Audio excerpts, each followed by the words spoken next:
Hey there, Mary Beth Temple here from MBT Creates, and today we're going to learn about the Tunisian Puff Stitch. And there are many variations of this, but this one gives you sort of a little V action going on here. It has some technique on the forward pass and the return pass, and I'm showing it to you here as part of the Tunisian Sampler Ruana, which is a free pattern on the blog. So you can zip over to the blog, get the Ruana pattern, or just go over to the blog and get the written pattern for the stitch. Now, as we so often do in Tunisian crochet, our first row is going to be Tunisian simple stitch, because you need to have a base row. No matter what stitch you're doing, you need to have some sort of a base row so that you can work your fancy stitches into it. So we're going to work in the back or the bump of the chain, as I usually do. We're going into the second bump from hook, yarn over and draw up a loop. And remember that in Tunisian crochet, we are putting loops on the hook for the forward pass and taking them off the hook for the return pass. All Tunisian crochet stitches have a two-part row. If some of this looks familiar to you, welcome to Tunisian Tuesday. I do feel like I have to go over the basics every time a little bit at the beginning, but that's what the timestamps are for. So moving forward, if you don't need to look at the Tunisian Simple Stitch row, you can go ahead and zip to the part that you want to see. So I'm going to go ahead and finish picking up my stitches. Remember, for our standard return, and for this pattern, this is the only row that we're going to use the standard return on. The puff stitch rows have a different return. We're going to chain one, or yarn over, draw through one, depending on how you like to think of that, and then yarn over, draw through two, over and over and over again, until you only have one loop remaining on your hook. And then when I come back, we're going to take a look at the pattern row. Okay, now this particular block has two columns of puff stitches in a V formation. Once you get the hang of the puff stitch, you can put them wherever you like, but following along with the pattern from the Ruana, we're going to TSS4, that's Tunisian Simple Stitch. So there's 1, 2, 3, 4. Then it says TSS decrease. So to decrease on the forward pass, I'm going to take my hook and insert it through 2 stitches as one, as if to TSS or Tunisian Simple Stitch. I'm going to yarn over and draw through both stitches.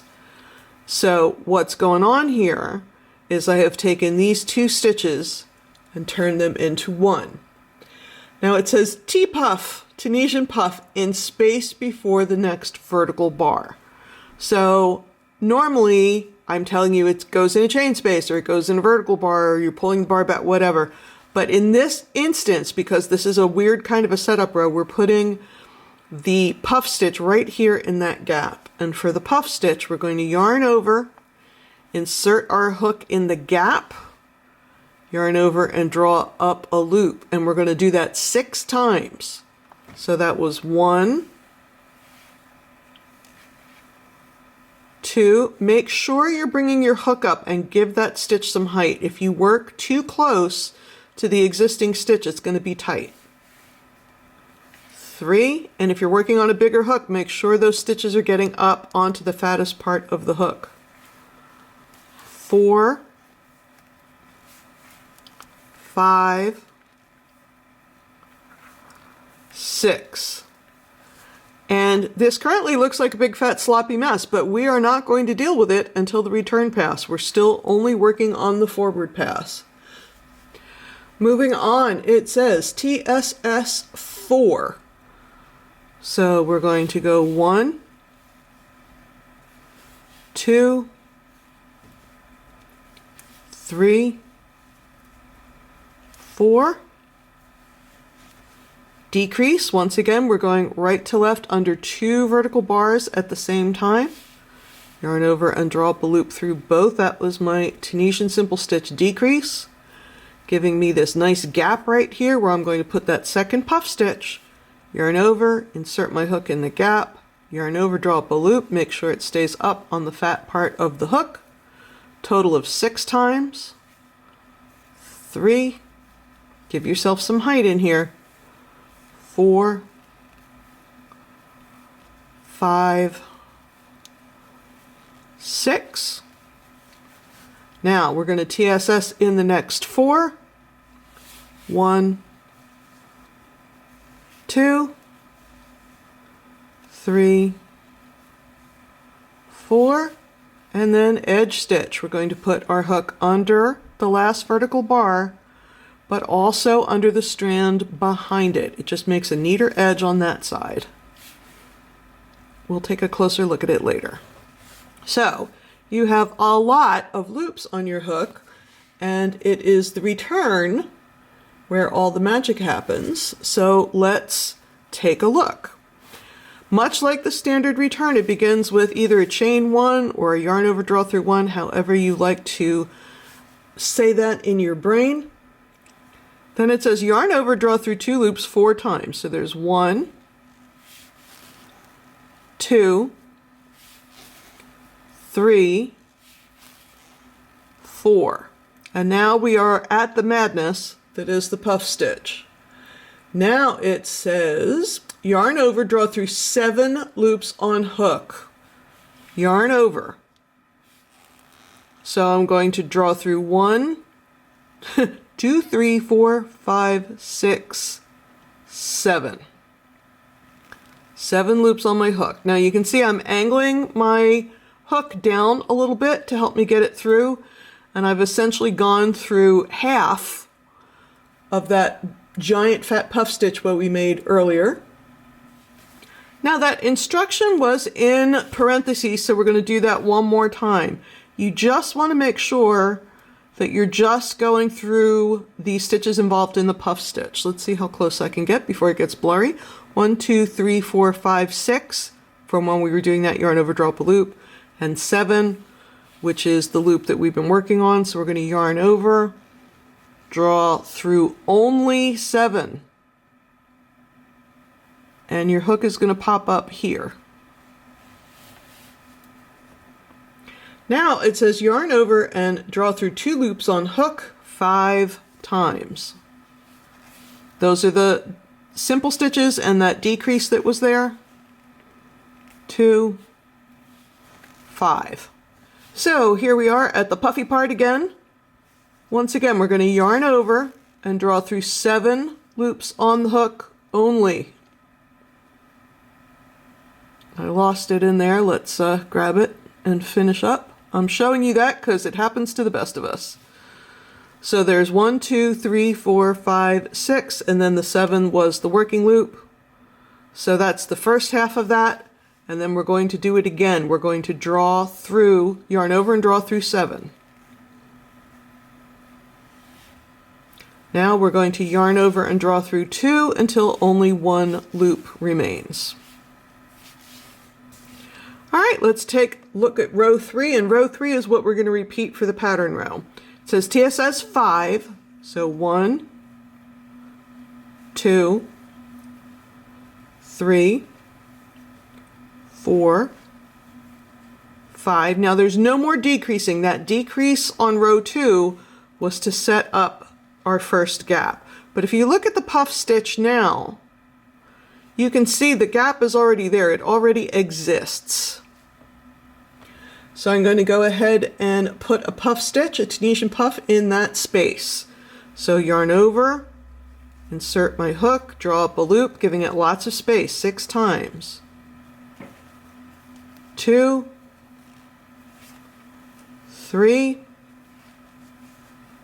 4, 5,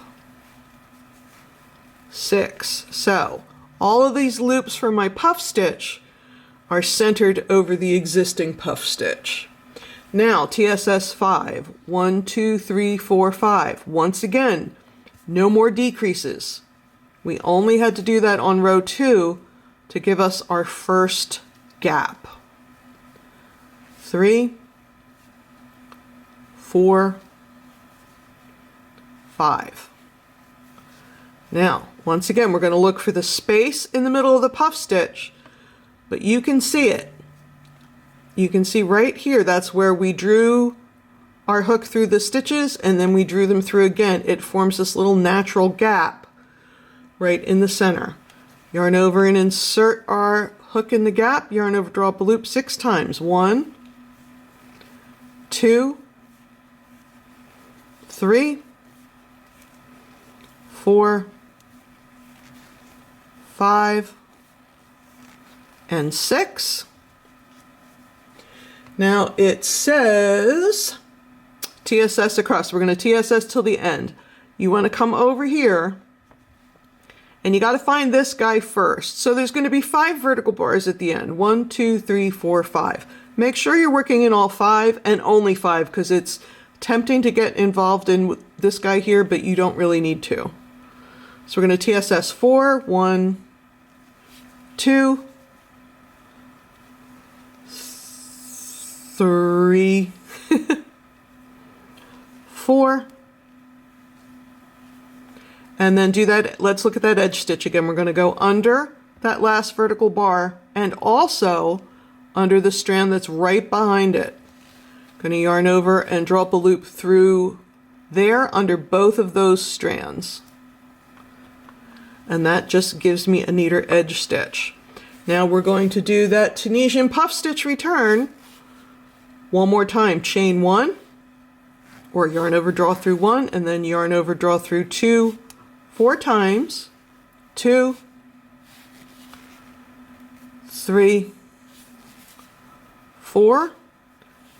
Now, yarn over, draw through 7. 1, 2, 3, 4, 5, 6 from my all my yarning over and the working loop, and angle that hook down the least little bit to help you be able to draw it through. And this is a good time to count. 1, 2, 3, 4, 5. I missed 1, so it's no big deal to just keep going. 6. Haha. So the working loop plus these 6, and now do it again. Yarn over, draw through 7. And you can see a natural gap just kind of happens there. You don't have to count as much there. The second half is definitely easier. Now we're going to yarn over and draw through 2 for all of these Tunisian simple stitches. 3, 4, 5. Yarn over, draw through 7. Which is there. And then again, yarn over, draw through 7. And then yarn over, draw through 2 until only 1 loop remains. So that's row 3, and we're going to repeat row 3 for the pattern. However, I'm going to have you put a different final row on this so you can close up the top. We always talk about how to close up our rows. So I'm going to put just a few more rows onto this so you have a more sizable sample to look at. And then we're going to come back and look at the final row. One of the things about this stitch is it does spread out a tiny bit widthwise because of the width of the puff stitches.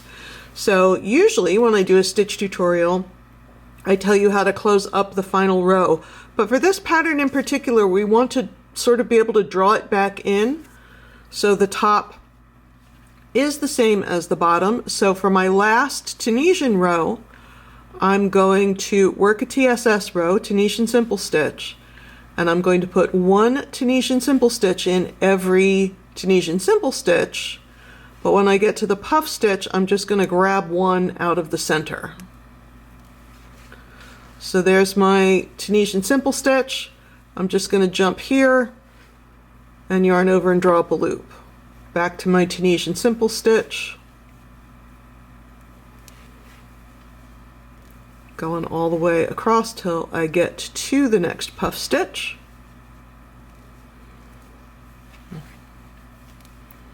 And then grabbing a TSS right there in the gap where I would have put a puff stitch. Here's my simple stitches.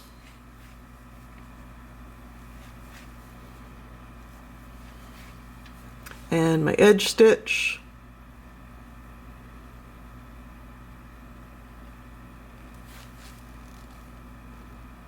By the way, while we're here, look how nice that looks on the edge. And that's why we do it. And I know earlier I said we were only going to do the standard return one time, but we're actually going to do it here too. So that's chain 1 and then yarn over, draw through 2 until only 1 loop remains on the hook. See, that has brought the width at the top to be the same as the width at the bottom. And we have a little depth here, but that's okay. That's a depth stitch. And then to close our final row, we're just going to do a regular crochet slip stitch across, but we're going to work through the bars as if to Tunisian simple stitch. So we're going right to left through the bar, yarn over, draw it through the stitch and the working loop, and we're going to do that nice and loosely. We don't want it to pull any tighter now. Through the bar, yarn over, through the bar, through the working loop, and I'm going to do this all the way across and then end off my yarn. And here we are with a nice neat edge along the top and a nice neat edge along the side and a nice neat edge along the bottom because we worked in the back bump. And of course you always get a nice neat edge on the right hand side. That's just how that works. In any case, I hope you had a good time learning the Tunisian Puff Stitch. Remember, we have lots of Tunisian content here now, so click on the Tunisian Tuesday playlist and you can learn all kinds of stitches. But thanks for hanging out with me in the meantime. Thanks so much. Bye-bye.